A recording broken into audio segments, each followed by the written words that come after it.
What's up, adventurers? Time to review another Dungeons and Dragons figure.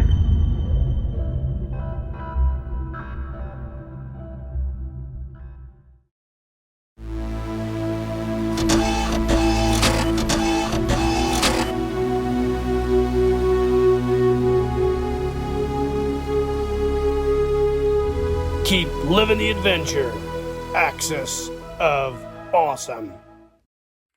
What's up, adventurers?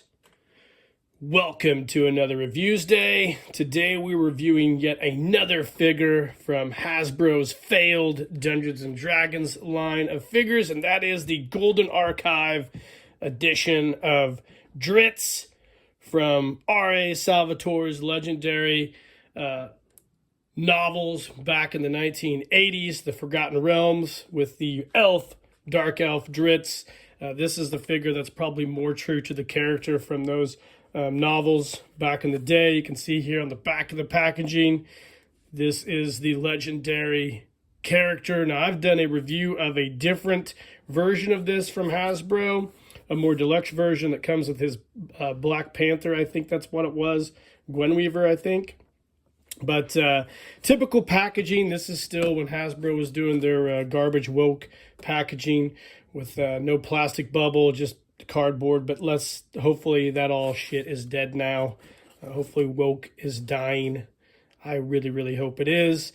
But we won't even talk about that. Anyways, like I said, packaging from Hasbro, pretty similar to all the other stuff they've done for their Dungeons and Dragons line back a few years ago. Now, I got this guy at Ollie's for $9.99. Now, this retailed for around $24.97, I believe, on Amazon and on Hasbro's site.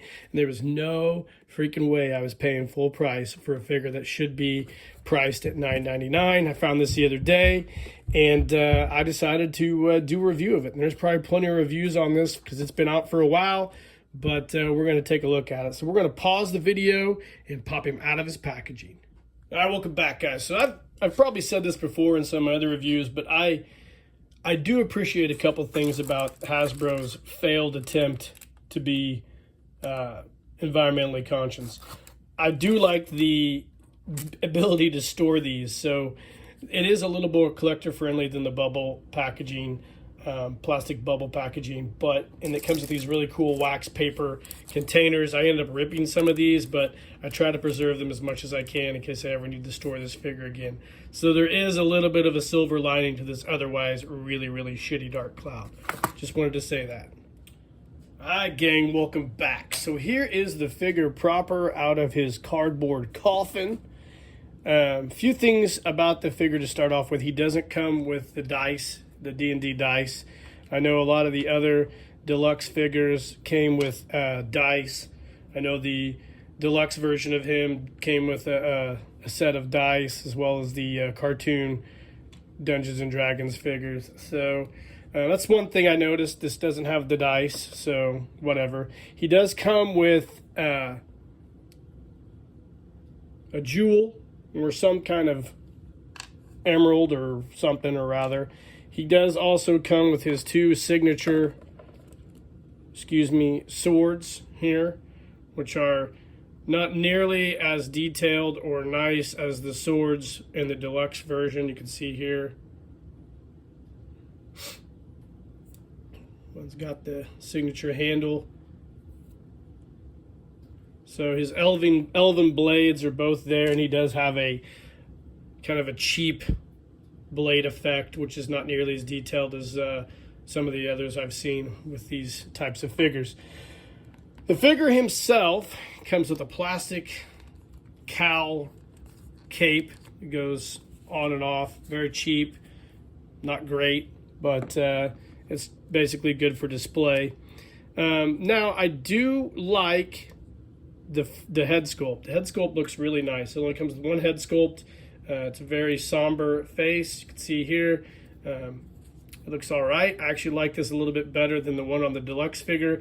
It also looks like they have cannibalized or piecemealed some parts off the deluxe figure as well, and just done a repaint on them. which I don't blame Hasbro for that. This portion looks like a new sculpt, but these almost look like the same. I don't have my my deluxe figure here. It's at my desk at work, but it kind of feels like it is similar to the same. The holes or the sheaths for his swords or scabbards are molded and glued onto here, I believe. Yeah, they're glued onto his actual side, which is a lot different than the other figure as well. And let's see how the swords go in there. I haven't really had a chance to try. They actually go in there rather nicely, which is cool. I do appreciate that. Some of these don't go in there very well at all. There is kind of a pinch point there, what might bend your sword out if you put that in there, but in the scabbard. But it's not too bad. Actually, the figure's pretty cool. The joints are a little bit tight, but other than that, the figure actually is okay. It's very, very basic. Not a lot of detail at all. Definitely not worth the $24.97 that they charged for this initially. So if you can find this figure at Ollie's and you're a fan of the Dungeons & Dragons line like I am, definitely pick it up. But it's very cheaply made, very cheaply done. They cut a lot of corners, didn't give it a lot of detail. It kind of feels like this was an afterthought by them. But that whole line of Dungeons & Dragons figure kind of feels like an afterthought from them as well.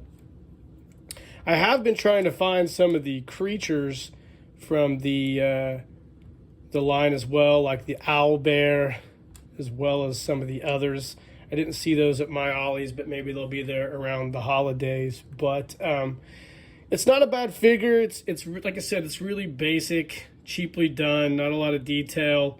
If you're a completist like me, then definitely pick it up. You can see they do have a nice molding in the cape.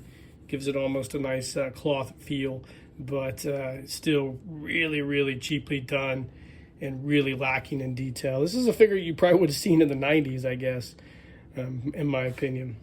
So, I don't know. It's not bad. It's I'm glad I found it for $9.99 because I had this on Amazon bookmarked, and it was still like $14.97, I think, on Amazon, but I'm glad I found it. It's not bad at all, though. It looked cool on my in my display with the rest of my Dungeons & Dragons figures. So anyways, guys, this has been the review of the R.A. Salvatore's Legend of Drizzt character from the Forgotten Realms. It's a Golden Archive edition from Hasbro. Found it at Ollie's for $9.99. Originally sold for $24.97 from Hasbro. Kind of a ripoff, but still a decent, cool figure. Like I said, if you are into this character, grab one if you can get it for around $9 or $10. Other than that, I would stay away from it. So anyways, guys, I hope you liked the review. Like, subscribe to the page, hit the notification icon. Be doing more shitty toy reviews in the future as we find cool things to review.